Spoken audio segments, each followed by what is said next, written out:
तुरंत ही नारद मुनि ने जो ही पूछा है तो वेद व्यास जी ने कहा कि आप तो ब्रह्म ज्ञानी है नारद मुनि।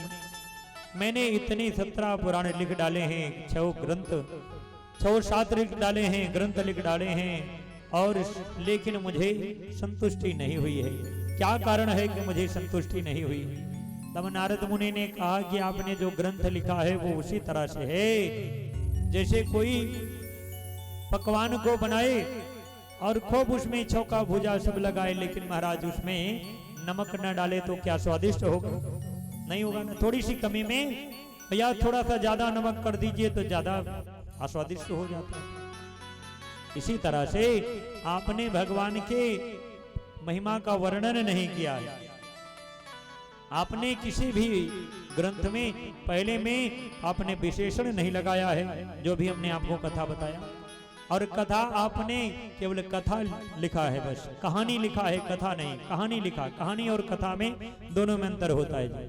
कहानी मतलब जो कहा जाए, और कथा मतलब जिसको बताया जाए। दोनों में अंतर क्या है जी? कथा और कहानी में जो कहा जाए और जो बताया जाए वो कथा है। और कथा का दूसरा दर्शन क्या है, अर्थ क्या है? जिसका कहने का कोई था ना हो वो कथा है। इसलिए नारद मुनि ने कहा कि आपके सारे ग्रंथ पुराण जो हैं वो किसके बिल्कुल किसी काम के लायक नहीं है। तो बोले वेद व्यास जी ने कहा कि महाराज अब आप बताइए हमें कि हम करें, क्या करें? अब तो मेरे पास में जो ज्ञान था वो सब हमने लिख दिया है, अब क्या करूं? तो बोले महाराज उसी तरह से पकवान की उपमा हमने दिया है और फिर पकवान की उपमा दे रहा हूं। यदि 7 दिन आपने 6 दिन सारी सब्जियां बना लिया, सारा पकवान बना लिया, अब क्या करें? शनिवार आ गया है तो क्या करना चाहिए जी? जो भी अपने घर में थोड़ी बहुत सब्जियां थोड़ी थोड़ी बची हैं सबको मिला करके, दाल चावल मिला करके फिर क्या बना दें? तहरी बना दें, सबसे स्वादिष्ट। ये अंतिम में करना चाहिए। यदि आपके पास में नहीं है और आज आप अच्छा स्वादिष्ट भोजन प्रसाद पाना चाहते हैं तो यही करिए। उसी तरह से अरे बैठने दीजिए भाई उनको कुर्सी में। आजकल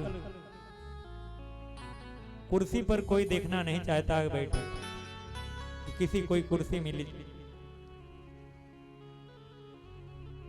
प्रेम से बोले वृंदावन बिहारी लाल की जय हो।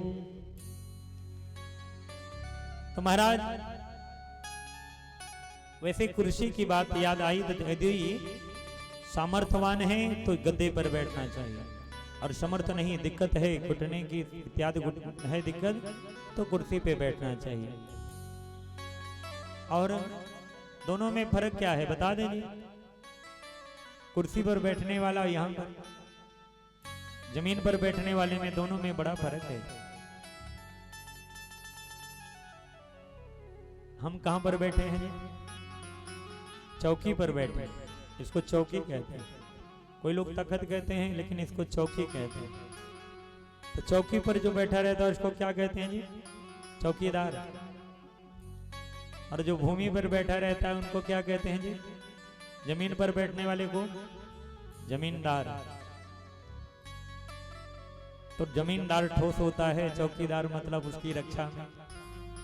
तो इस समय में हम आप लोग जमींदार हैं और हम चौकीदार हैं। कुर्सी वाले कुर्सीदार हो जाते हैं। यदि समर्थ है तो भूमि पर बैठना चाहिए, उसका एक अलग ही प्रभाव है। सुखदेव मुनि कहते हैं महाराज सूत जी, हे ऋषियों, मैं आपको अब नारद मुनि से जो ही पूछा तो नारद मुनि ने कहा आपका ये है जो पुराण है, ग्रंथ, ये मिट्टी के समान है, ये किसी लायक के नहीं है, क्योंकि भगवान के महिमा का वर्णन आपने नहीं किया। तो नारद मुनि से पूछा वेद व्यास जी ने अब क्या करें? तो बोले सारे ग्रंथों के जो तत्व हैं उनको निचोड़ करके अब एक क्या बना लीजिए जिसमें क्या हो? भक्ति हो, जिसमें क्या हो? ज्ञान हो, जिसमें क्या हो? वैराग्य हो, जिसमें क्या हो? तप हो। ये 4 चीजें जिसमें प्राप्त हो वो बनाइए। तो नाम क्या दिया गया? भागवत। और आगे क्या लिख दिया गया, श्रीमद, और पीछे में क्या लिख दिया, क्योंकि सारे पुराणों का तत्व है इसलिए महापुराण लिख दिया गया है। और सारे ग्रंथों की जो थोड़ी थोड़ी कथाएं हैं वो इसमें पिरोया गया है और भगवान की महिमा का वर्णन किया गया है। प्रेम से बोलिए भागवत भगवान की जय हो। तो महाराज आज भागवत का पुनः निरूपण हुआ है और प्रादुर्भाव हुआ है। महाराज अब नारद मुनि बैठे हुए हैं और वेद व्यास जी ने कहा नारद मुनि से, हे नारद मुनि आप तो भगवत भक्त हैं और आप को कैसे भगवान का दर्शन मिल जाता है। तो नारद मुनि ने अपनी पूर्व जन्म की कथा कहा है, भवतानुदितं प्रायः यशो भवतात्मला येन वासेन तुष्टेन मन्ये तददर्शिनमखिलम्। भगवान को जो दर्शन मिलता है बड़े ही कष्ट से कुछ मिलता है भैया, आराम से कुछ नहीं मिलता है, बड़े कष्ट से ही कुछ भी मिलता है तो वो मिलता है जीवन में। इसलिए जिन्हें कष्ट नहीं मिला है वो बातों सक्सेस नहीं है, इसलिए कष्ट से ही कुछ मिलता है। तो महाराज नारद मुनि की आंखें भर आई हैं और आंखें भर आई कि मैं पूर्व जन्म में एक दासी का पुत्र था, मेरी माँ बड़ी ही गरीब थी, घर घर जा करके चूल्हा चौका करती थी और चूल्हा चौका करने के बाद में ही मेरी माँ को भोजन प्रसाद मिलता था।